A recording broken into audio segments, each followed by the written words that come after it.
I found one of the most shocking things that I found thus far in all the inspections that I've performed for people so far. And here we are on the roof of an architecture firm in this beautiful space that this person lives in. I'm going to show you the first thing right here. Stay back. Radio frequency energy may exceed exposure limits.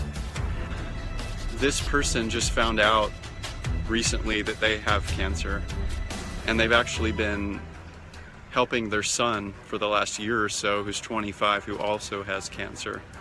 And I'm going to show you what is behind this building, and I'm really, really shocked. So here we go. Here's this door, and we're gonna just step in here very briefly because it's really intense in here. So this is cell phone towers. Look at that. It's unbelievable. And again, I'll show you the meter. Sitting here right outside these people's driveway. Now this is also extremely hard to believe. I've now driven down almost a full block, right next to the telephone pole, down a full block, and check this out. I'm going to show you the meter reading, and the meter is still up at 2 and 3 volts per meter in the red on the left-hand side at the peak. Benjamin Rivas has worked on cell phone towers for 14 years. Physically burned my hand. The burn is a work injury you can see. What you see here is what I would call an everyday crime. Other problems, he said, caused by the towers aren't as easy to spot.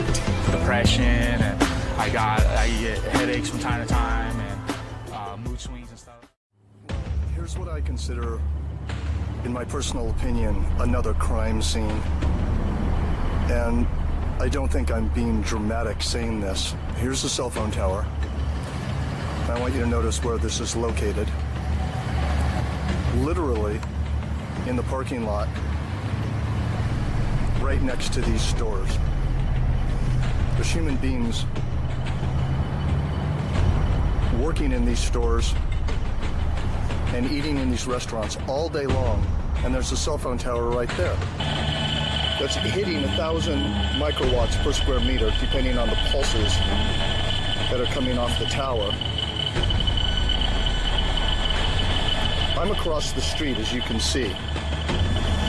I wouldn't even want to guess what the radiation exposure is inside of those stores there.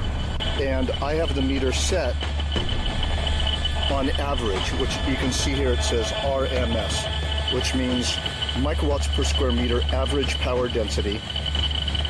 This is 800, 900 microwatts per square meter. Goes even higher. Once again, biological effects start at 3.4 to 6 microwatts per square meter average power density. 52-year-old Sanjay Kasliwal is counting the days now. Incurable brain cancer due to radiation from mobile phone towers in his neighborhood has reduced life to little more.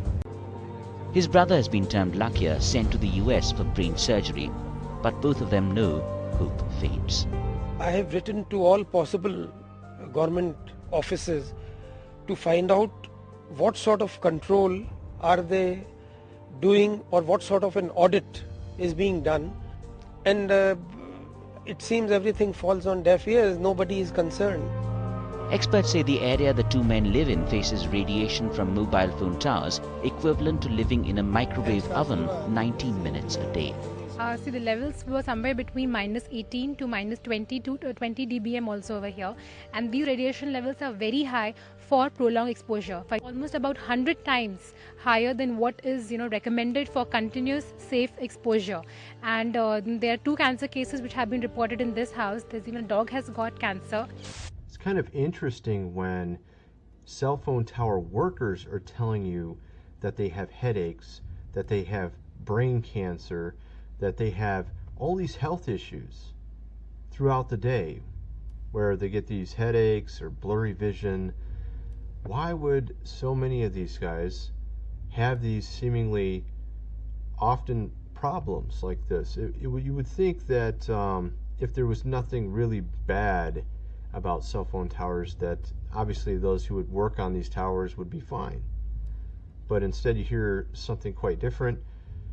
And with the readouts with this, 1,000 plus microwatts per square meter measured near one of these cell phone towers, when it only takes about 10 microwatts to even have any effect on you. So we're talking 100 times the threshold for where it actually can cause harm to a person.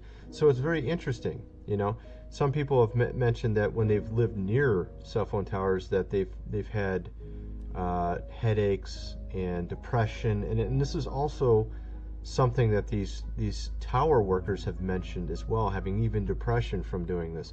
So this also begs the question of whether or not these patents I've shown in a previous video really are something that is being used on some of these towers to where it can actually influence you. These frequencies that they use can cause certain types of emotions and certain types of feelings.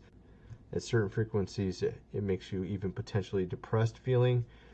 And in other frequencies, it can cause you to even become enraged. And why is there so many cell phone towers? And in many cases, these cell phone towers, if you put your cell phone directly towards them in the range, and it doesn't do anything. You go look up the cell phone tower online, it says it's for this certain particular company, let's say Sprint. You go and take your phone over to it, and you have no bars. It doesn't even make any sense. Or even have some of these cell phone towers multiples in a row. Why would you have so many in a row? What's the relevance of that? It's supposed to be covering certain square footage, allegedly, but instead we have them lined up near a highway. Why would they be doing that? Especially not very far apart. So it makes you kind of wonder what they're really for here. To broadcast the entire Earth, it takes 2 kilowatts, 2 hair dryers. Now a microwave oven uses 1,000 watts or 1 kilowatt. Here's the damage 1 kilowatt can be done by somebody when they take a magnetron out of a microwave and turn it into a ray gun. This is just a small example of a low-tech weapon running on 1,000 watts. Then you have these things here, these huge towers of death. Now each row in this tower, an array, or a set of dishes or rectennas or whatever you want to call them, is connected to a cable with a maximum power output of 300,000 watts, or 300 kilowatts. That's 300 microwave ovens. We base that conservative estimate based on the gauge of the cabling that's running up to one of these arrays. They're estimated at 300,000 watts per cable. Those aren't fiber optic cables running up to those arrays. It's a thick copper gauge transmission line quality cable running up those towers. Now, if there's 10 cables, that's like 3 megawatts of power. And these cables are out there to output power to the magnetron, not for data transfer. That's an important point. These cell phone towers are weaponized. There's no other reason to have this much power running up the cables. It isn't for data transfer. Now, FCC regulations limit normal transmission per array to about 400 watts. To put that into perspective, 1 watt from your phone can go 25 miles to the nearest tower. A 1,000 watt magnetron on a stick can blow shit up. And these towers have a 300 kilowatt power line running up to each rectenna. And who knows, there could be an amplifier at the top of these towers that steps up the power even more. The point is here, ladies and gentlemen, is that these companies like Lucent and Google could turn up the juice at any time and nuke a town. They could nuke the entire country without any warning, without anybody being able to protect themselves. They could cook them like a boiling frog in the middle of the night. This infrastructure is not only in place, it's built up with multiple levels of redundancy. Every big city has thousands of these death towers. And all that needs to happen is for an AI from Google or whoever to come in and nuke everybody at once and take over. Who out there remembers that movie Terminator? Well, Google doesn't have to send a Terminator to every door or launch a nuclear strike. It can just turn on these cell phone towers to maximum and cook everybody within the city limits within an hour. And then just send in the Terminators to mop up the countryside.